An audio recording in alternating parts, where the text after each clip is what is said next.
เครื่องเสียงหมอลำเอื่นเมียเมียเอื่นบักฮาลงทุนล้านกว่าเหลือเงินเข้าบ้านต่องานหลักร้อยมาก่อนกับซาตั้งเวทีท่าเขาจนว่าลอยจากสิไปต่อหรือถอยไอ้เบิดสาบออยากขอสำนี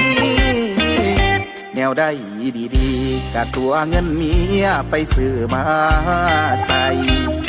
แม่นแพงปานใดกะตัวว่าถือโพดคักอีลีมีสินอ้อมบ้านงานแป่นปานเดินงานเดินดี